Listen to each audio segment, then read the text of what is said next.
Seguimos haciendo Mapuchito Noticias. Ayer hablamos un largo rato con Luis Changui Cáceres, histórico dirigente radical, y hoy vamos a hablar con otro que también ha marcado el camino para muchos de nosotros y fundamentalmente para muchas generaciones venideras que lo tienen como referente y que saben que encarna ese radicalismo que ha sido progresista, que ha marcado una línea de conducta, que tiene una línea de trabajo y que siempre es precisamente material de consulta de manera permanente. Me estoy refiriendo a Federico Storani. Federico, buen día, gracias por atendernos. ¿Qué tal? Buenos días. Para mí es un gran gusto estar una vez más en contacto con ustedes. Y bueno, además siempre tenés recuerdos de esta comarca y fundamentalmente del radicalismo de Patagonia. Sí, totalmente. He estado en varias oportunidades y siempre despuntando el vicio de hacer política en el buen sentido, de tratar de ser útil a la sociedad. Uh-huh. Bueno, ¿y cómo estás viviendo este presente del país? ¿Cuál es tu análisis de estos tiempos que nos tocan vivir? Bueno, yo creo que la Argentina hoy está en una muy mala situación, con un gobierno que de arranque se planteó como el cambio, pero el cambio es una palabra neutra en realidad, puede ser positivo y negativo. En este caso, desde mi punto de vista, es un cambio muy negativo. Y además, de nuevo, no tiene nada, porque es una revisión de experiencias ya anteriores, como las vividas durante la época de Martínez de Oz, o la vivida durante la época de Menem Cavallo.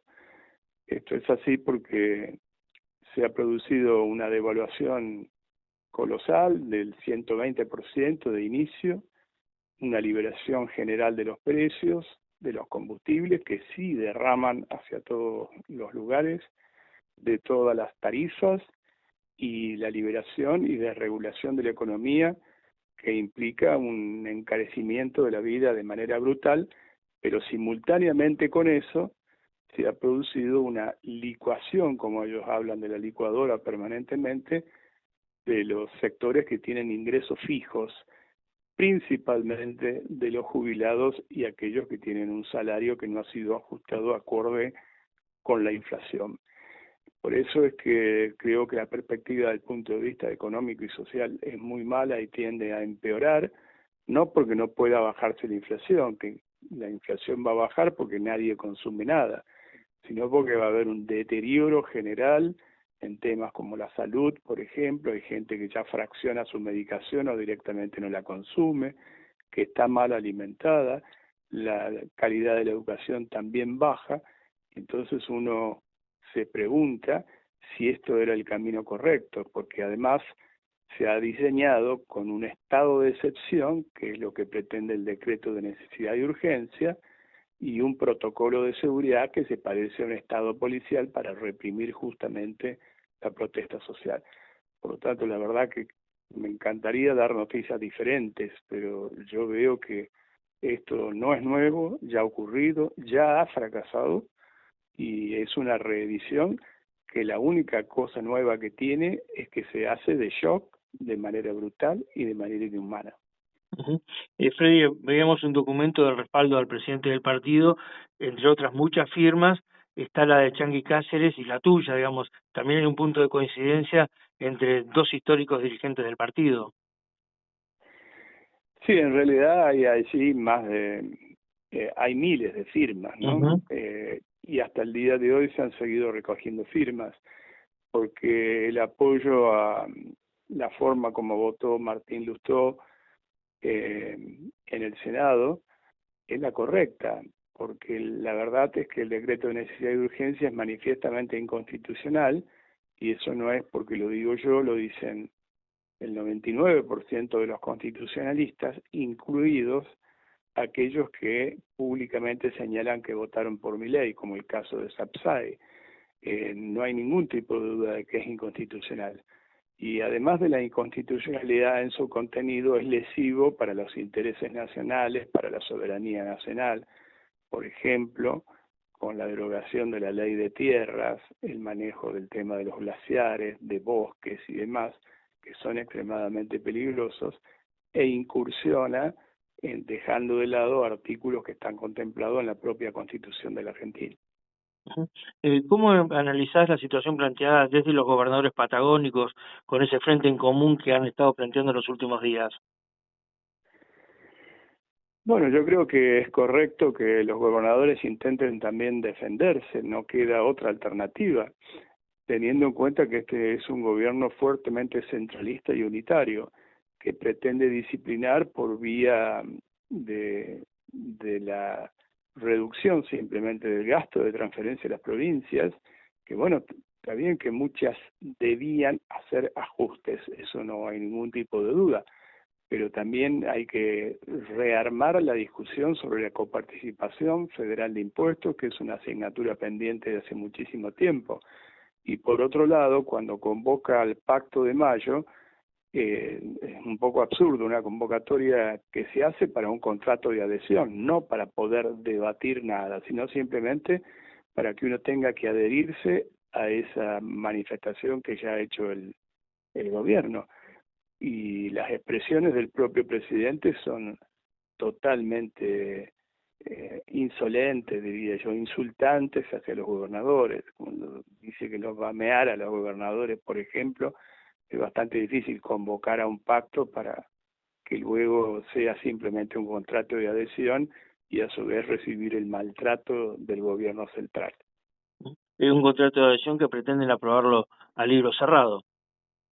A libro cerrado, sin debate prácticamente de muchas de las cosas que allí están establecidas, que además esas cosas que están allí establecidas tampoco son diferentes al consenso de Washington, que ya se intentó y fracasó en la década del 80, en momentos de la revolución conservadora de Margaret Thatcher y Ronald Reagan.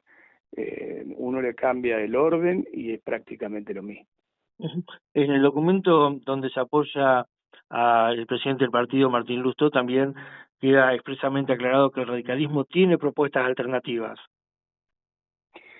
Sí, de eso se trata, porque no se trata solamente de la crítica, sino de las propuestas alternativas. Nosotros creemos, por supuesto, que el gobierno anterior fue muy malo, el kirchnerismo en el gobierno fue muy malo, y se necesita crear una alternativa buscando también sectores afines que piensen como nosotros, ampliando la base de sustentación, pero nosotros en su momento dijimos que esto iba a ser un salto al vacío y algunos no nos creyeron, lamentablemente hoy se está comprobando que efectivamente significaba un salto al vacío.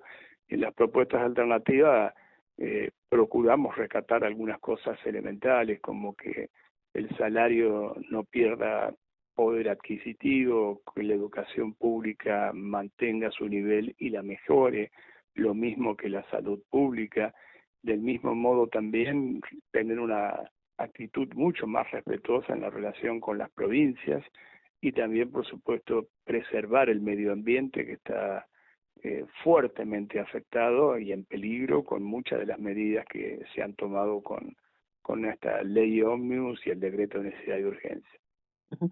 Pero y también has marcado oportunamente tus discrepancias con muchas acciones de lo que fue el gobierno de Macri. Claro, y yo creo que Macri en este momento está absolutamente de acuerdo con lo que está haciendo Milei. Ujú. Pensemos que en aquella reportaje, entrevista que el Premio Nobel de Literatura Mario Vargas Llosa le realizó a Mauricio Macri, le preguntó qué haría si fuera nuevamente presidente. Y él dijo lo mismo, pero más rápido. Bueno, lo mismo, pero más rápido es lo que está haciendo Milei.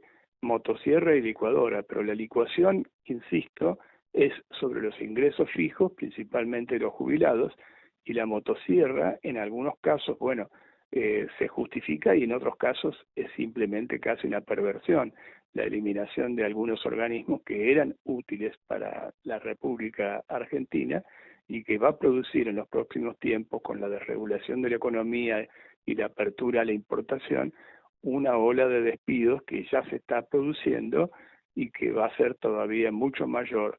Era un tema que prácticamente antes no se contemplaba y sin embargo ahora el desempleo o la desocupación va a crecer de manera muy peligrosa. Y algunos dicen que, como argumento por parte de sectores de Milei, por caso que el cierre de Telam está bien fundado porque es un nicho ocupado por la cámpora. ¿Cuál es tu opinión en este sentido?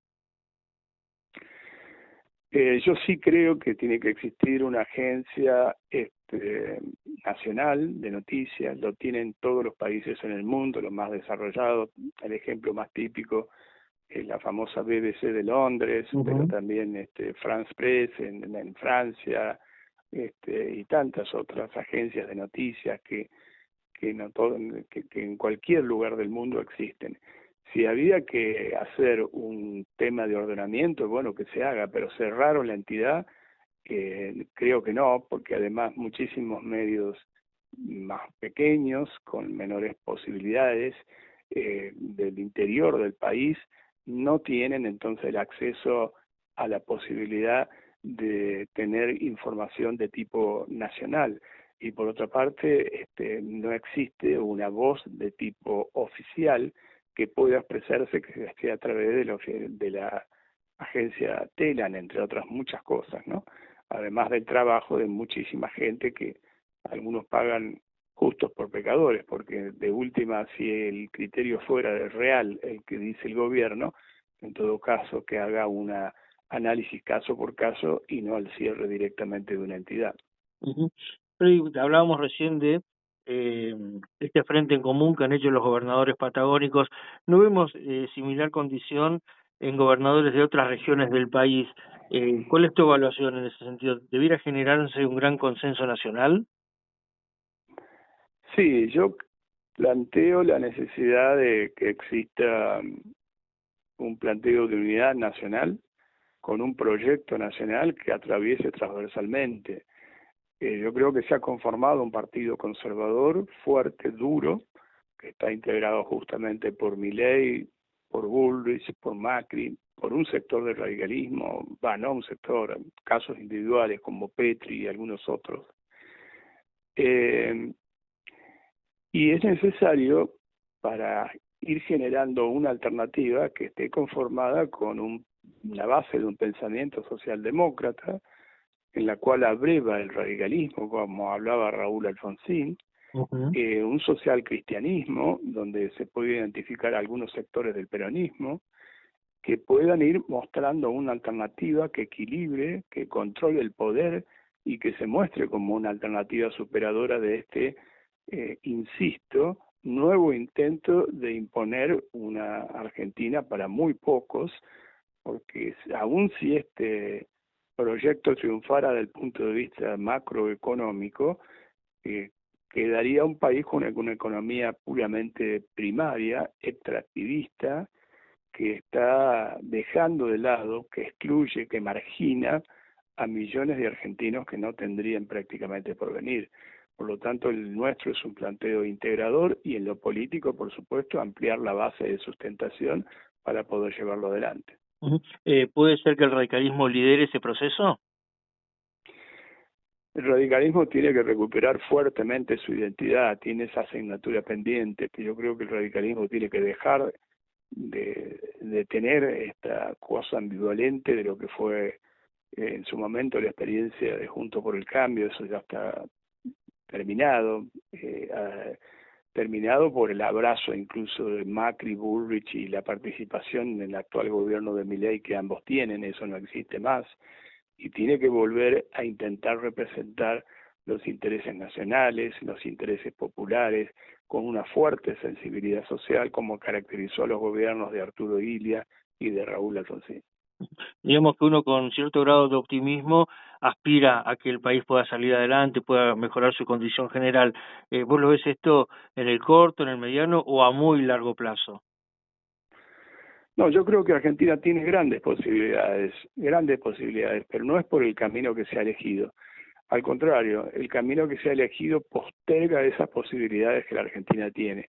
La Argentina, por ejemplo, con la entrada en funcionamiento pleno del tema de Vaca Muerta, puede convertirse en un exportador de gas, pero el gas tiene que establecer las plantas de licuación de gas en las terminales, en los puertos, a los efectos de darle valor agregado.